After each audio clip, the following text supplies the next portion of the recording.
Merħba għal din is-16 lezzjoni fis-sensiela. Din id-darba se nuri kif nistgħu nimmaniġġjaw l-għażliet u l-buttuni li hemm fiż-żigarella jew ir-ribbon fil-Word 2010. Bħalma nafu ir-ribbon hija mqasma f'ħafna tabelli u kull tabella turini iż-żigarella b'ġabra ta' għażliet u buttuni. Nosservaw ukoll li l-buttuni f'kull żigarella huma mqasmin fi gruppi skont il-funzjonijiet tagħhom biex wieħed ikun jista' jsibhom malajr. Tistgħu tiftakru li f'waħda mill-video lezzjonijiet ta' qabel konna installajna numru ta' macros li wieħed jista' juża l-qari tal-provi. Biex nużaw dawn il-macros nistgħu nieħdu it-triq twila billi jmorru fuq View Macros u View Macros. Nerġgħu mbagħad minn hawnhekk nikklikkja fuq il-makro li rrid u nikklikja Run biex inħaddimha. Imma dan nistgħu nagħmluh b'mod iktar faċli, b'żewġ modi iktar faċli fil-fatt.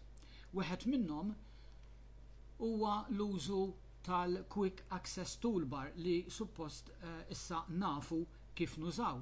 Nista' jien jekk irrid immur fuq il-Quick Access Toolbar, nikklikkja bil-lemin u nagħżel Customize Quick Access Toolbar. Mill-lista li għandi fuq ix-xelluk niskrolja isfel net u nagħżel View Macros, il-buttuna Add u OK. Għalhekk issa għandi buttuna ġdida fil-Quick Access Toolbar, View Macros, u minflok noqgħod naċċessa mill-View u żigarella tal-Macros, naċċessa minn hawnhekk billi nikklikkja u tidhirli il-lista ta' macros li għandi bżonn. Imma ħalli nneħħu din minn hawn għalissa. View Macros, Remove. Għaliex hemm mod ieħor ta' kif inkun nista' naċċessa kull makro individwalment billi noħloq żigarella tapposta għal macros u ż-żigarella jkollha buttuni individwali għal kull makro indipendenti minn xulxin. Dak li se nagħmlu issa. Mela, immorru fuq il-parti l-vojta ta' żigarella li għandi u bil-lemin nikklikkja u nagħżel Customize the Ribbon issa. Issa hawnhekk fuq il-lemin nista' nara Customize the Ribbon u għandi il-Main Tabs, għandi l-lista tal-Main Tabs hawnhekk. Tistgħu taraw li għandhom kaxxa ittikjata kull waħda minnhom u dik turini li dawn jistgħu jidhru fuq l-iskrin dak il-ħin. Jekk jiena imbattal dawk il-kaxxi ma jqapawx jidhru fuq l-iskrin. Għandhom ukoll salib jew minus żgħir qudiemhom. Dak jurini kif qed naraw fil-lista tal-View bħalissa hawnhekk jien malli nikklikkja fuq is-salib se jiftaħ dik il-lista u fiż-żigarella tal-View nista' nara li għandi dawn il-gruppi ta' macros. Mela, kull wieħed minnhom huwa grupp ta' buttuni għalhekk jekk jiena nikklikkja fuq dak is-salib se nara il-buttuni li qegħdin f'dak il-grupp. Issa, biex nagħmlu makro tagħna, nagħmlu hekk. Nikklikkja fuq waħda mill-macros li għandi fejn irrid li tidher il-macro group tiegħi jew iż-żigarella tiegħi. Pereżempju, nikklikkjaw hawnhekk.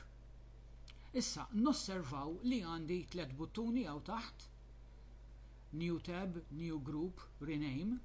Dawn se nużawhom dalwaqt. Mela, nibdew billi nagħmlu New Tab. Jien irrid tabella ġdida għal macros. Mela, New Tab. Din deret issa wara it-tabella li jiena għażilt qabel sewwa u kif qed naraw fetħit li tiġa New Group fiha mill-ewwel. Imma ħaneqfu ftit għalissa u nerġgħu mmorru lura fuq New Tab. Nikklikkja fuqha għax dik jien irrid nagħtiha isem ġdid. Mela, la hija klikkjata immur fuq Rename u hemmhekk nittajpja isem ġdid. Pereżempju il-macros tiegħi. Osservaw f'dan il-każ li l-ittri Maltin ma jidhrux tajjeb fuq iż-żigarella għalhekk hawnhekk qiegħed nuża l-alfabet Ingliż. Niklikja OK u issa għandi l-isem lest. Issa immur fuq New Group. Hawnhekk beħsiebni indaħħal dawk il-makros li għandhom x'jaqsmu mal-ortografija. Mela bħala grupp jien se nsemmih ortografija. L-istess bħalma mill-ewwel niklikja fuqu u niklikja rename. Sewwa. Issa naraw hawnhekk li għandi grupp ta' stampi li nista' nuża bħala buttuna. U naturalment għandu wkoll fejn indaħħal l-isem il-ġdid. Bħala grupp il-buttuni m'għandix bżonnhom ħafna u m'iniex se nuża stampa għal grupp, però ħanbiddel l-isem naturalment. Mela minn New Group nagħmel ortografija. Mela issa dak lest ukoll. Issa irrid nibda indaħħal il-makros taħt il-lista ta' ortografija. Mela niklikja fuq ortografija nerġa', din id-darba mmur fuq il-lista ta' xelluk hawnhekk, minn hawn fuq nażel il-lista tal-makros. U kif qed naraw dawn huma l-makros li konna daħħalna ftit żmien ilu f'video lezzjoni oħra. Mela hawnhekk se nażel dawk il-makros li għandhom x'jaqsmu mal-ortografija biss għalissa li huma 3 fil-kastana hawnhekk. Mela Lord Joel Malsal dik hija tal-partiċella mal-artiklu, mela niklikja darba fuq il-makro li rrid u niklikja add u dik se tidhirli f'posta hemmhekk. Nagħmel l-istess għall-oħrajn għandi l-ortografija tal-għajn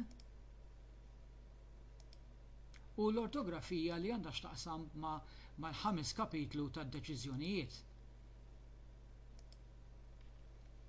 Issa, naturalment tajjeb li nbidlu dawn l-ismijiet ħalli jidhru eqsar fis-sigarella u jagħtuni informazzjoni aħjar ukoll.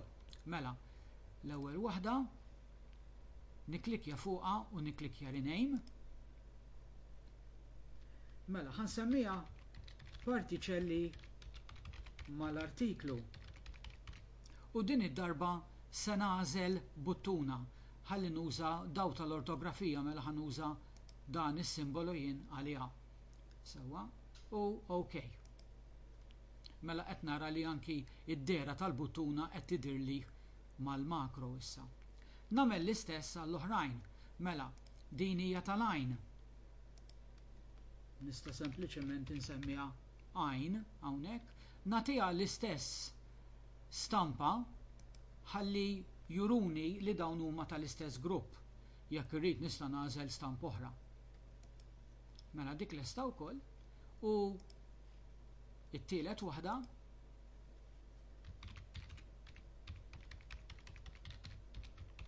deċiżjonijiet kapitlu 5 l-istess nagħżel l-istess stampa għal buttuna ta' din ukoll. Issa li huma lesti jiena nista' niklikja OK. Mela nistgħu nosservaw li għandi tabella ġdida u fuq issa kif qegħdin naraw u jekk niklikja fuq dik it-tabella se nsib li għandi it-3 buttuni għal dawk it-3 makros. Għandi l-grupp ortografija u għandi l-partiċelli mal-artiklu, line u d-deċiżjonijiet kapitlu 5. Ħalli nippruvaw għadin billi intellaw dokument ieħor. F'dan il-każ hawnhekk se nużaw l-ortografija, il-buttuna l-ortografija ta' line kif qegħdin naraw. Mela biex naraw l-effett sew ħanixel ukoll it-track changes. Ħalli naraw se jiġri. Mela immur fuq il-makros tiegħi u il-buttuna tal-għajn u naraw x'jiġri. U hemm għandna x-xogħol lest.